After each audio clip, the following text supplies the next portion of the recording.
এতগুলা টাকা মাতালা ছিল আমারিতে রাখার জায়গায় ফ্রিজে রেখে গেছে।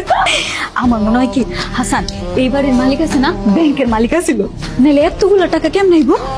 এই এতগুলা টাকা তুমি রাহনের ব্যবস্থা করো। চলো কাম করি, তুমি আমি ঢালো এনে রেখে দেখে দেওয়ার আগে চলো চলো। এতগুলা টাকা লয়ে ভেঙে যাবে কেমনে? হ্যাঁ, জ্যান থেকে পারো একটা বড় বস্তা নিয়ে আসো, ওই বস্তায় সবটি টাকা বইরা আমরা লয়ে যাবো। ভালো কথা কইছো তো, ইলা তোমার মাথায় বুদ্ধি আছে। দাঁড়াও হইলো কিছু দাঁড়াও না। আম্মা, আমি আর হাসানে একটা বাড়ি ঢুকছি, বাড়ি ঢুকে দেখি মা টাকা আর টাকা, ওই টাকা ফ্রিজের পড়ছে মেলা টাকা। মা আমি হাসানের পাঠাইছি, কইছি জানতে পারো একটা বড় বস্তা নিয়ে আইও, এই বস্তায় সব টাকা বইরা আমরা লয়ে আইতাছি। মা তোরা ছোট মানুষ, এত টাকা লই আইস না। আমি আইতাছি ভাই, বস্তা আছে বস্তা। কি রাখবেন আমার এখন? টাকা রাখুন টাকা। এলন আচ্ছা, বড় বস্তা নাই, 100 টাকা দেন।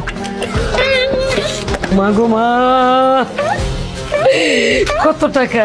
পুরো ঘর ভর্তি টাকা, যেদিক টাকাই সেদিক টাকা। শোন, আমরা দুজন ভাইকে যাই। হাসান আসলে তো টাকাটা 3 ভাগ করতে হইব। আমরা এক ভাইকে গেলে শুধু আমগো টাকা আমগো একজনে নিয়ে যাবো। চল। তুমি কথাটা কইলা কি? এই টাকার লগে তুমি আমার হাসানের লগে বিয়া দিতে চাও, আর আজকে কইতাছো যে টাকাটা দুজনে ভাগাভাগি করে ভাইগে যায়, হাসানের ভাগ দিতে হবে না? মার মাইয়া মিলা টাকা পয়সা ভাগাভাগি শুরু করে দিয়েছেন অলরেডি। টাকা কেমনে ভাগাভাগি করা যায় সেই বুদ্ধি পরামর্শ করতেছি। কলিং বেলতেছে বাড়ির মালিকাই করছে। আমার তাড়াতাড়ি চলে না, টাকা পয়সা যা আছে সবকিছু লইয়া পিছের জানাতে ভাগ গেছে। এই চলো পয়সা চলো। না না, যদি বাড়ির মালিকাই তো তাহলে তো চাবি দিয়ে খুললে ঘরে ঢুকতো, তাই না?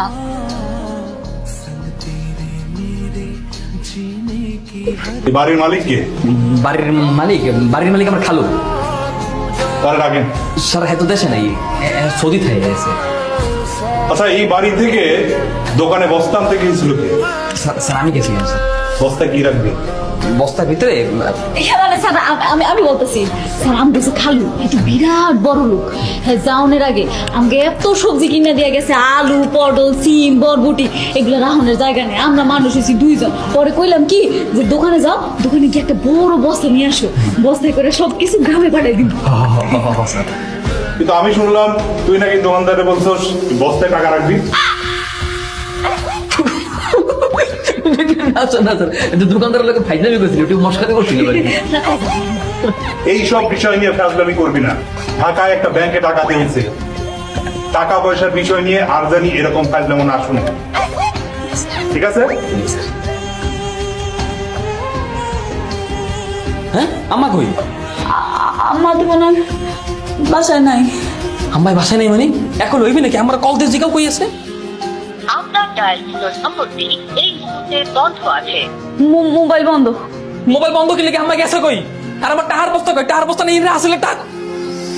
ওকে, আমার টাকা কই? হ্যাঁ, টাকার বস্তা কই আমার? নাই, আমার মনে হয় টাকা নিয়ে ভাগছে। পথ আটকে রাখছেন কেন? আপনি জানো কোন বাসায় কাজ করেন? এই কি বলতেছেন আপনি? হ্যাঁ, আমি কাজ করবো কেন? আমারে দেখলে কি কাজের লোক মনে হয়? তাই তো মনে হয়, আপনাকে দেখে তো কাজের লোকই মনে হয়। দারোগা সাহেব, মুখে লাগাম দেন। হ্যাঁ, আমি বড় লোক মা, আমার কাছে বস্তা ভর্তি টাকা আছে, আমি কাজ করতে যাবো কেন? সাবধানে কথা বলবেন। বস্তা ভর্তি টাকা? বস্তা ভর্তি টাকা, এত এত এত টাকা আমি চাইলে আপনার মতো 10 জন কিনতে পারি কাজের লোক। বাহ, এই যে স্যার পুরো বস্তা ভর্তি টাকা স্যার। বলেন কি? কাহিনী তো বুঝতেছি না। আপনি এত টাকা কোত্থেকে পাইছেন? আপনারা কমু কেন? কেন কমু? আপনি আমার বলবেন না। না, অসুবিধা নাই। জাকি সাহেব, স্যার আমাকে থানায় নিয়ে চলেন। পুলিশের সাথে বাট পারি না। পুলিশের লোকে বাটপারি মানে স্যার কি? স্যার কই, আমরা তো কোনো বাটপারি করি না স্যার। এগুলো তাহলে কিসের টাকা? স্যার বিশ্বাস করেন স্যার, আমি কোনো চোর না স্যার। আমি স্যার মূলত টাকাগুলো স্যার চুরি করতে চাইছিলাম, কিন্তু আসলে চুরি করতে পারিনি। স্যার আপনি শুধু শুধু আমাদেরকে কেন দোষারোপ করছেন? আমরা তো কোনো কিছু করি না, আপনি কিন্তু আমাদেরকে হুমকি দিচ্ছেন স্যার। হ্যাঁ হ্যাঁ, তাহলে এগুলো কিসের টাকা? এগুলো আমার বাপদাদার সম্পত্তির টাকা।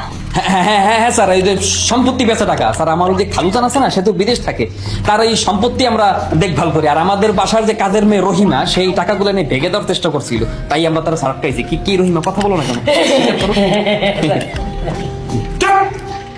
আবার মিথ্যা কথা। জাকি সাহেব, এদের সবাইকে গাড়িতে তুলুন।